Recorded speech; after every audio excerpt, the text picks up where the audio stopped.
Hi,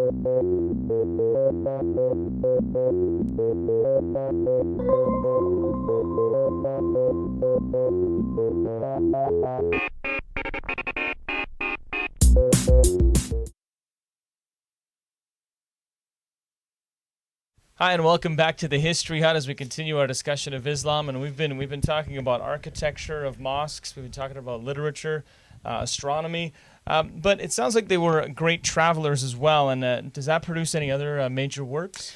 Yes, they were in fact great travelers, and I just like much like yourself. Yeah, well, exactly. I try to be. I do try to. A little easier these days, though. Yeah, absolutely. Yeah, because it's hard. It's hard to get your camel on the airplane, though. Well, you have to just pick one up when you these get days. to the other side. Absolutely. So just a little shout out to our great friend Ahmed, who also is a great traveler and that he is a good example of the creativity of Islamic people, I think, in the modern period. So there you go. So yes, they were great travelers, and some of the best travel accounts that we have of, as I said in the last episode, of medieval Africa and India come from the travel logs of Islamic scholars like Ibn Battuta, and when we discuss Africa later on, we'll actually see this. One of the things that I find quite interesting is that Al-Mamun, who we were talking about before, Caliph in the early 9th century Abbasid dynasty, is fundamentally important in this area as well. Another polymath, I suppose, really interested in this.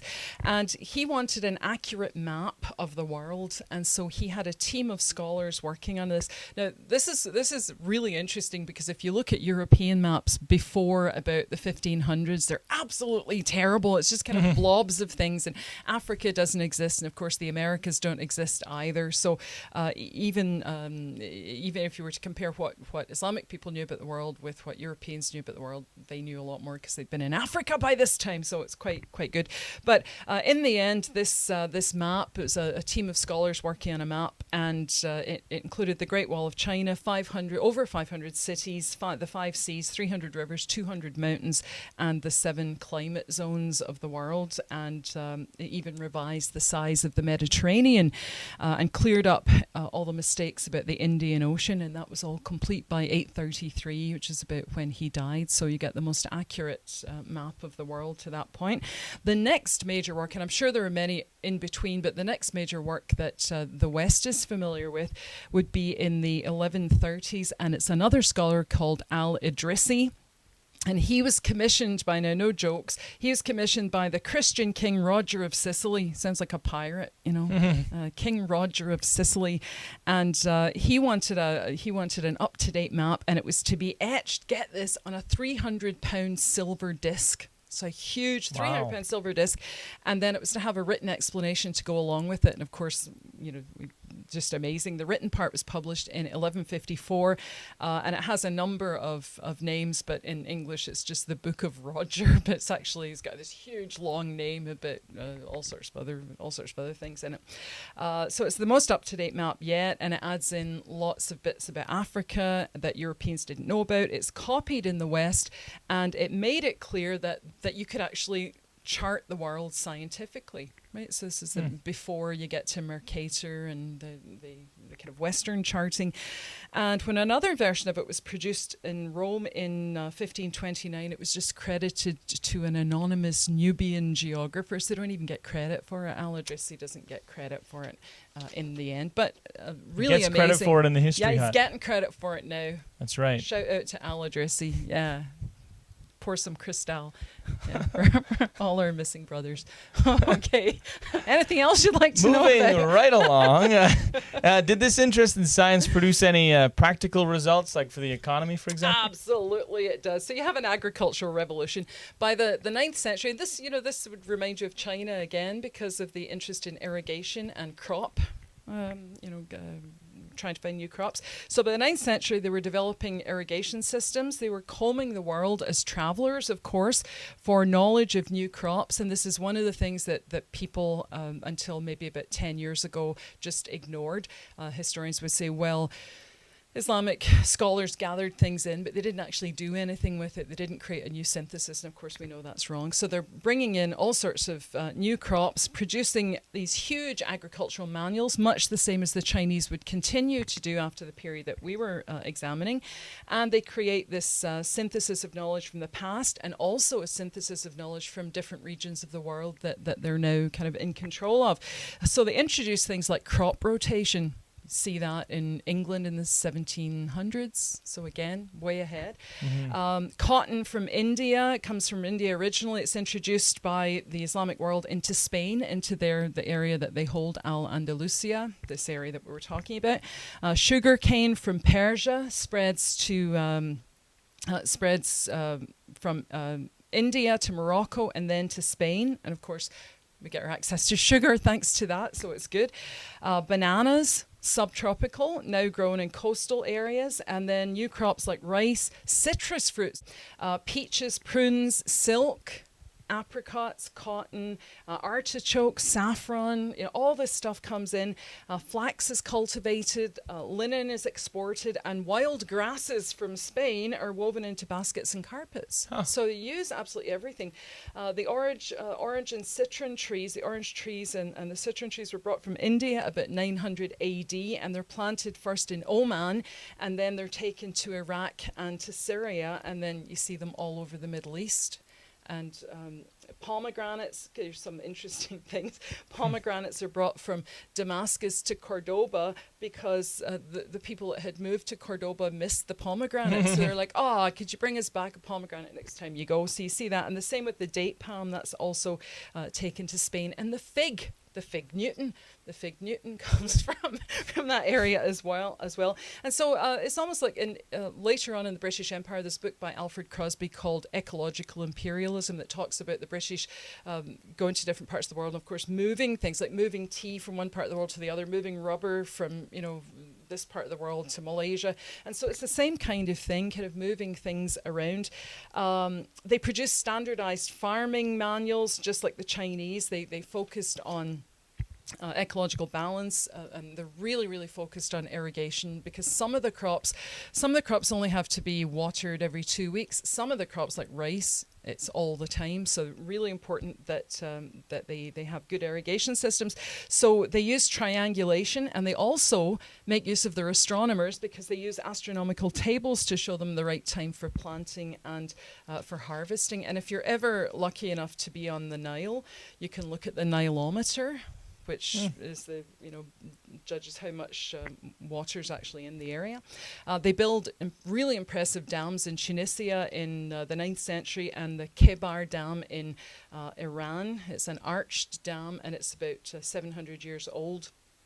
And they needed, precise instruments like astrolabes and trig calculations to do a lot of the work when it came to water. And of course, they laid out really complex canal systems and water diversion systems, and they stored water for mill power. And they had windmills by the 7th century under Umar, and they used millstones for grinding corn. So really incredible advances, but all of it has to do with mathematics and astronomy as well. So very practical. Well, let's talk now about some of the type of thing that I would have failed had I taken it in high school. The hard sciences like chemistry. Oh, I did fail chemistry at university, so I'm not happy talking about chemistry at all. They call history is soft science. That's so mean. And chemistry, you get in biology. I'll just say a word or two about biology. They used crossbreeding, did lots of crossbreeding experiments with horses and cattle, so really into that. But in chemistry, the word in Arabic is kimia, K-I-M-I-A, and so you get A-L in front of it, so it's al-kimia. So that word we would see as alchemy, we would associate with like the occult, but of course that's, trying to turn lead into gold and stuff that lots of people in the West were involved in.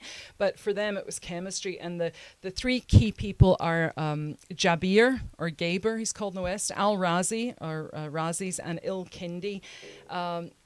This covers the kind of 8th to the late 9th century. Jabir is seen in the West as the founder of chemistry. He lived in Kufa and he systematized chemistry. He worked on everything you could think of: liquefaction, crystallization, distillation, purification, oxidation, evaporation, and any other ones that I've left out. All of the Asians, yes. And he wrote stuff. He wrote about what happened when chemicals combined, things that we would just take for granted now in a chemistry course that we would both fail. Right. So even when you couldn't see what was happening at the actual union of the chemicals with the naked eye, he would write about, what actually happened. And he classified everything into spirits and metals and minerals. And he is perhaps best known for his work on acids. That's dangerous. He discovered lots of new possibilities like sulfuric and nitric acid. He didn't discover LSD though. Yeah. That was later in Switzerland. A little bit later on. Just that's acid too. So he built a scale that could make precise measurements of tiny amounts. Now, the tiniest amount that they were really weighing at the time was a rattle, R-A-T-L, 1 kilogram. But he was weighing things 6,000 times smaller than that. Oh, wow. And of course, you need that. You need to be able to make precise measurements when you're using real science.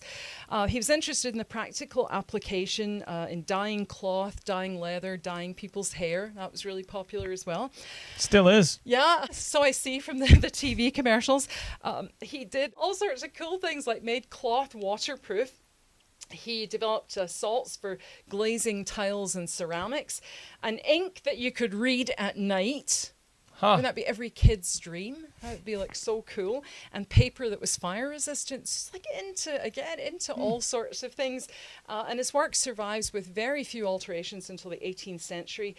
The research that he did, a lot of it was found but 200 years after his death, when the houses in the district that he lived in, a place called the Damascus Gate, the houses were demolished, and they found a lot of his actual, written works. So it's kind of cool. So he revives the revival of it. Al-Razi, this is my favorite. Al-Razi's one of his most famous books about chemistry is called The Book of the Secrets of the Secrets. Ooh, The Book of the Secrets of the Secrets. And it's all about the preparation of chemical substances and the application of chemical substances. And he did a more exact classification than Jabir did. And he divided natural substances into earthly, vegetable, and animal. He was great at, al-Razi, great at writing up his experiments and explaining the kind of apparatus that he was using, and he's credited with setting up the first modern laboratory. He designed all of his own instruments, about 20 of them, and some of them are still used today. And the last guy is al-Kindi, and a lot of his work was translated into Latin, and you'll like what he's interested in. He wrote the Book of the Chemistry of Perfumes and Distillations, and had 100 recipes, at least, maybe just over 100, for making fragrant oils, salves, aromatic waters, and also substitutes for expensive drugs. So things that you could use just instead.